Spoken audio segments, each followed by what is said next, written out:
ఇచ్చిన ఇంటర్వ్యూలో రేవంత్ రెడ్డి కొన్ని సంచలన విషయాల గురించి మాట్లాడారు. తుపాకీ సిద్ధంగా ఉంది అన్నారు.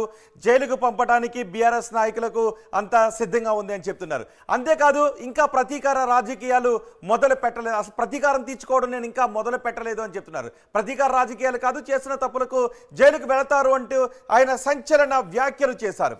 రేవంత్ రెడ్డి నేషనల్ ఛానల్స్కి ఒక ఇంటర్వ్యూని ఇస్తూ ఆయన చేసిన వ్యాఖ్యలు ఇప్పుడు తెలంగాణ రాజకీయాల్లో సంచలనాత్మకంగా మారాయి, చర్చనీయాంశంగా మారాయి.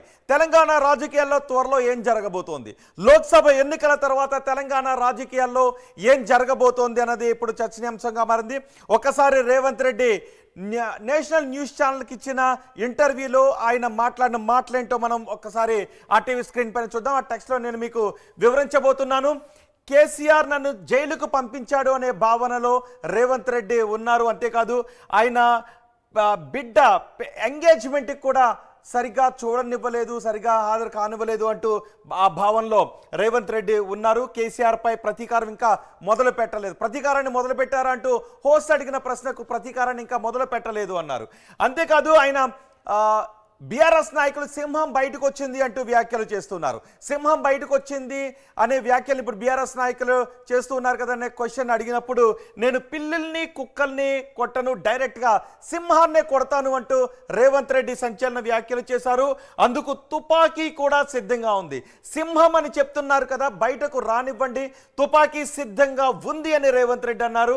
ఒక్కటే బుల్లెట్, తుపాకీ సిద్ధంగా ఉంది, ఒక్కటే బుల్లెట్, ఖేల్ ఖతం అంటూ రేవంత్ రెడ్డి మాట్లాడారు. అంతేకాదు కేసీఆర్ కు చర్లపల్లి జైల్లో డబుల్ బెడ్రూమ్ రెడీగా ఉంది అంటూ రేవంత్ రెడ్డి మాట్లాడారు. సరిగ్గా ఇక్కడే కొన్ని అనుమానాలు కలుగుతున్నాయి. రేవంత్ రెడ్డి ఏం చేయబోతున్నారు? రేవంత్ రెడ్డిని జైలుకు పంపించారు, బీఆర్ఎస్ ప్రభుత్వం జైలుకు పంపించింది కాబట్టి రేవంత్ రెడ్డి కూడా బీఆర్ఎస్ నేతలను జైలుకు పంపించాలని అనుకుంటూ ఉన్నారా? అందుకే డబుల్ బెడ్రూమ్ సిద్ధంగా ఉంది చల్లపల్లి జైలు అంటూ ఉన్నారు. అయ్యా కొడుకు బిడ్డను ఒకే జైల్లో ఉంచుతా, ఒక్కొక్కరు ఒక్కొక్క చోట ఎందుకు, అందరినీ ఒకే చోట ఉంచుతా అంటూ రేవంత్ రెడ్డి కొన్ని వ్యాఖ్యలు చేశారు. అంతేకాదు కవిత ప్రస్తుతం అరెస్ట్ అయ్యి తిహార్ జైల్లో ఉన్నారు.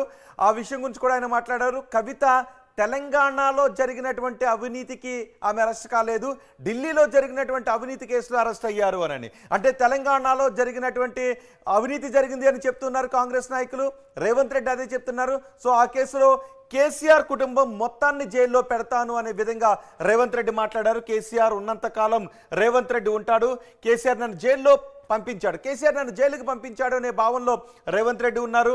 కుమార్తె ఎంగేజ్మెంట్ని కూడా చూడనివ్వలేదు అనే భావనలో రేవంత్ రెడ్డి ఉన్నారు. ప్రతీకార రాజకీయాలు మొదలు పెట్టలేదన్నారు. నేను ప్రతీకారం తీర్చుకోవడం ఇంకా మొదలు పెట్టలేదు అని రేవంత్ రెడ్డి అంటూ ఉన్నారు. ఎన్నికలు అయిన తర్వాత తెలంగాణ రాజకీయాల్లో ఏం జరగబోతుంది? అంతేకాదు కవిత అరెస్ట్ వచ్చే ఎన్నికల్లో సెంటిమెంట్ని క్రియేట్ చేస్తుందంటే కేసీఆర్ అరెస్ట్ అయి ఉంటే సెంటిమెంట్ క్రియేట్ చేసి ఉండేది, కవిత అరెస్ట్ సెంటిమెంట్ని క్రియేట్ చేయదు అని చెప్తున్నారు. అంటే కేసీఆర్ను ఒకవేళ ఇప్పుడు అరెస్ట్ లాంటి పరిణామాలు జరిగితే అది సెంటిమెంట్గా మారుతుంది కాబట్టి ఎన్నికలు అయ్యేంత వరకు ఎదురు చూస్తున్నారు అనే రేవంత్ రెడ్డి మాట్లాడారు. అదే విషయం ఇప్పుడు చర్చనీయాంశంగా మారింది. ఒక్కసారి రేవంత్ రెడ్డి గతంలో మనం చాలా సందర్భాల్లో చూసాం, ఆయన చాలా భావోద్వేగంతో ఊగిపోయారు. పలు సందర్భాల్లో రేవంత్ రెడ్డి అరెస్ట్ సందర్భాల్లో ఏం జరిగిందో ఒకసారి మనం చూద్దాం. రేవంత్ రెడ్డి కుమార్తె నిశ్చితార్థానికి ముందు ఓటుకు నోటు కేసులో అరెస్ట్ అయ్యారు. ఆ తర్వాత 2-3 సార్లు కూడా రేవంత్ రెడ్డిని పోలీసులు ఇంటికొచ్చి మరీ అరెస్ట్ చేశారు. రేవంత్ రెడ్డిని అత్యంత బాధ పెట్టింది ఆయన కుమార్తె నిశ్చితార్థానికి ముందు జరిగినటువంటి అరెస్ట్. ఆ అరెస్ట్లో రేవంత్ రెడ్డి కొన్నాళ్ళు జైల్లోనే ఉన్నారు. కుమార్తె నిశ్చితార్థానికి కూడా ఆయన జైలు నుంచి హాజరయ్యారు. ఒకసారి రేవంత్ రెడ్డి కుమార్తె నిశ్చితార్థానికి ముందు జరిగిన అరెస్ట్, ఓటుకు నోటు కేసులో జరిగిన అరెస్ట్ సందర్భంలో ఏం జరిగిందో ఆర్టీవీ స్క్రీన్ పైన మనం చూద్దాం. ఎస్, ఇప్పుడు మీరు ఆర్టీవీ స్క్రీన్ పైన చూస్తున్నారు. ఇప్పుడు జరుగుతున్న ఈ అరెస్ట్ 2015 సమయంలో ఎమ్మెల్సీ ఎన్నికల్లో ఎమ్మెల్యేలను ప్రలోభ పెట్టడానికి రేవంత్ రెడ్డి ప్రయత్నించారు. 5 కోట్ల రూపాయలు ముడుపులు ఇవ్వడానికి ప్రయత్నించారు అంటూ ఏసీబీ ఆ రోజు రేవంత్ రెడ్డిని అరెస్ట్ చేసింది. రేవంత్ రెడ్డిని అరెస్ట్ చేసి అక్కడ నుంచి జైలుకు తీసుకువెళ్లారు. రేవంత్ రెడ్డిని అరెస్ట్ చేసి జైలు తీసుకువెళ్లారు. ఆ తర్వాత రేవంత్ రెడ్డి కుమార్తె పెళ్లి కూడా ఆయన, కుమార్తె నిశ్చితార్థానికి కూడా ఆయన జైలు నుంచే వచ్చారు. ఆ దృశ్యాలు మనం ఆర్టీవీ స్క్రీన్ పైన చూస్తున్నాం. రేవంత్ రెడ్డిని 2015లో ఓటుకు నోటు కేసులో అరెస్ట్ చేస్తున్న దృశ్యాలు, రేవంత్ రెడ్డిని అత్యంత కలిచివేసిన దృశ్యాలు. ఆ జైలుకి వెళుతూ ఉన్నప్పుడు, అరెస్ట్ చేస్తూ ఉన్నప్పుడు ఆయన మీసం మెలేశారు. మీసం మెలేస్తూ నా మీద కక్ష సాధింపు చర్యలు చేపడుతున్నారు, నేను ప్రతీకారం తీర్చుకుంటా, ఇంతకింత మీరు కూడా పొందుతారు అంటూ అనుభవిస్తారు అంటూ ఆయన ప్రతిజ్ఞ చేశారు, మీసాన్ని మెలేశారు.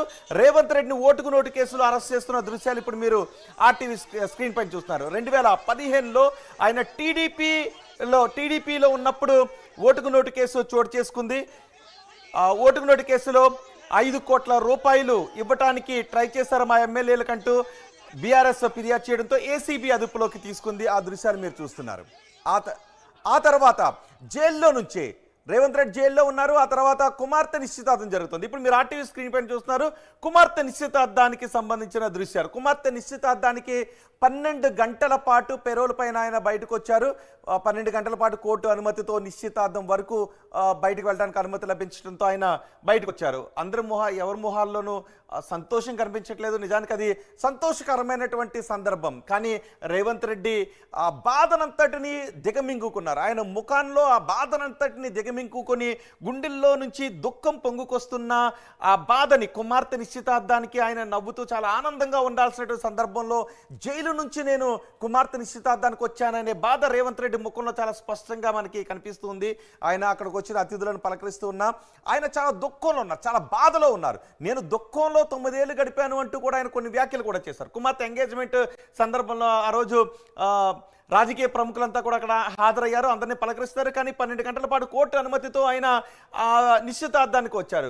కుమార్తె నిశ్చితార్థానికి జైలు నుంచి రావాల్సినటువంటి పరిస్థితి నెలకొంది అని ఆయన చాలా బాధతో దుఃఖంతో అక్కడ కనిపించారు. ఆ దుఃఖాన్ని ఎక్కడ కూడా బయట కనపడలేదు. ఆయన ముఖంలో కొంచెం అది కనిపిస్తూ ఉంటుంది. ఆ తర్వాత మనం చూడొచ్చు రాజకీయ ప్రముఖులందరూ కూడా అక్కడ మనకు కనిపిస్తున్నారు. దానం నాగేందర్, ఎర్రబెల్లి దయాకర్ కూడా అక్కడికి వచ్చారు నిశ్చితార్థానికి.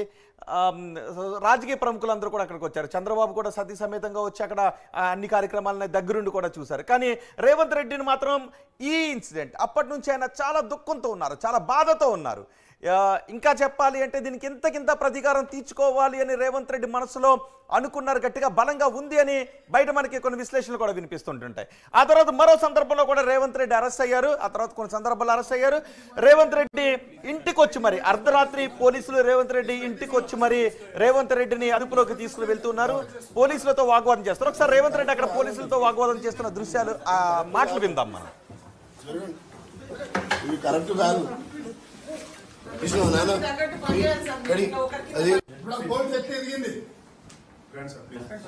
ఫస్ట్ బయటికి పోండి, మీకు ఏం కావాలి బయటికి పోయి చెప్పండి.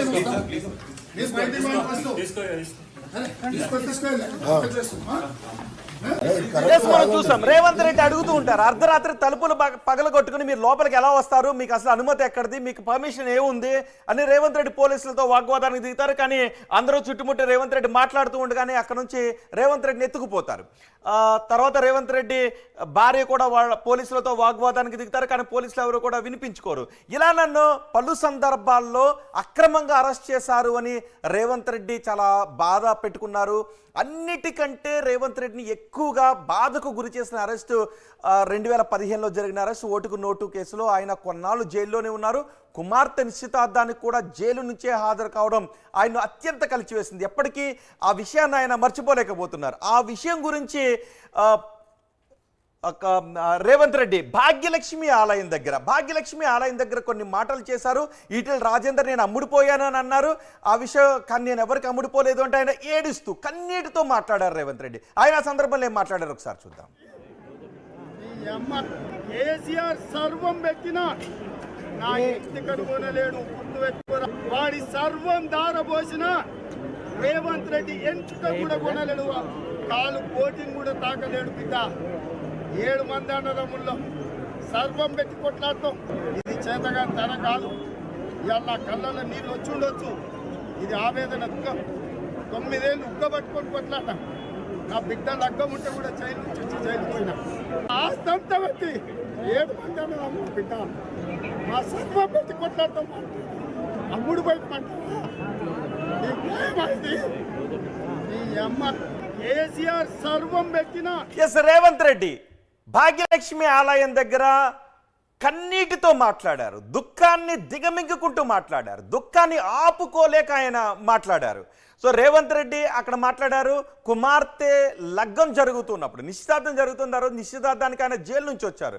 ఆ రోజు నన్ను జైలు నుంచి వచ్చే విధంగా చేశారు, కల్లారా సరిగ్గా చూసుకోనివ్వలేదు అంటూ ఆయన బాధను వెళ్ళగక్కారు. సో ఈ ఇన్సిడెంట్స్ అన్ని రేవంత్ రెడ్డి తొలి అరెస్ట్ దగ్గర నుంచి జరిగిన పరిణామాలన్నీ కూడా రేవంత్ రెడ్డి మనసులో చాలా బలంగా నాటుకుపోయాయి.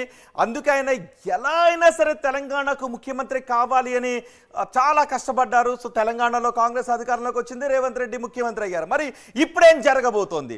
రేవంత్ రెడ్డి ముఖ్యమంత్రి అయిన తరువాత బీఆర్ఎస్ ప్రభుత్వం ఉన్నప్పుడు జరిగినటువంటి ఒక్కొక్క అవినీతిని బయటకు తీస్తున్నామని చెప్తున్నారు. కాళేశ్వరంలో జరిగిన అవినీతిని బయటకు తీస్తున్నామని చెప్తున్నారు. కాళేశ్వరంలో 1,00,000 కోట్ల అవినీతి జరిగింది, దాన్ని బయటకు తీస్తాము, ఖచ్చితంగా బాధ్యులందరూ కటకటాల వెనక్కి వెళతారు అని చెప్తున్నారు. దానిపైన జ్యుడిషియల్ ఎంక్వైరీ వేశారు. ఇప్పటికే ఆ జ్యుడిషియల్ ఎంక్వైరీలో కాళేశ్వరంలో అవినీతి జరిగిందనే విషయాలు బయటకు వస్తున్నాయని చెప్తున్నారు. మరోవైపు ఫోన్ ట్యాపింగ్ అంశం తెలంగాణ రాజకీయాల్లో పెద్ద ఎత్తున చర్చనీయాంశం అవుతున్న విషయం ఫోన్ ట్యాపింగ్ రేవంత్ రెడ్డి ఇంటి పక్కనే ఒక పెద్ద కార్యాలయాన్ని కూడా ఏర్పాటు చేశారు. రేవంత్ రెడ్డిని ఎప్పటికప్పుడు రేవంత్ రెడ్డి ఫోన్ని ట్యాప్ చేసి ఆయన విషయాలను కనుగొంటూ ఉన్నారు అని కూడా చెప్తున్నారు. అంతేకాదు ప్రత్యర్థుల వివరాలతో పాటు చాలామంది బిజినెస్ మ్యాన్ వివరాలను కూడా ఫోన్ ట్యాపింగ్ ద్వారా తెలుసుకుంటూ చాలా అక్రమాలకు పాల్పడ్డారు అంటూ బయటకు వస్తున్నాయి. సో ఫోన్ ట్యాపింగ్ అంశంలో త్వరలో ఏం జరగబోతుంది? ఇప్పటికే పోలీసు ఉన్నతాధికారులు అరెస్ట్ అయ్యారు. చాలా మంది రాజకీయ నాయకుల పేర్లను పోలీసు అధికారులు బయటపెట్టారు. వాళ్ళందరికీ నోటీసులు ఇవ్వబోతున్నారు అని తెలుస్తుంది. అయితే మొదటగా ఎక్కడి నుంచి నోటీసులు ఇవ్వాలి అన్న దానిపైన కూడా ఆలోచన చేస్తున్నట్టుగా తెలుస్తోంది. వీటితో పాటు కొన్ని భూ కుంభకోణాలు, ధరణి దగ్గర నుంచి చాలా భూ కుంభకోణాలు జరిగాయి. వీటన్నిటిపైన ఎంక్వైరీ చేస్తున్నామని చెప్తున్నారు. అంతేకాదు రేవంత్ రెడ్డి కేసీఆర్ కుమారుడు, కేసీఆర్ కుమార్తె కోసం చల్లపల్లి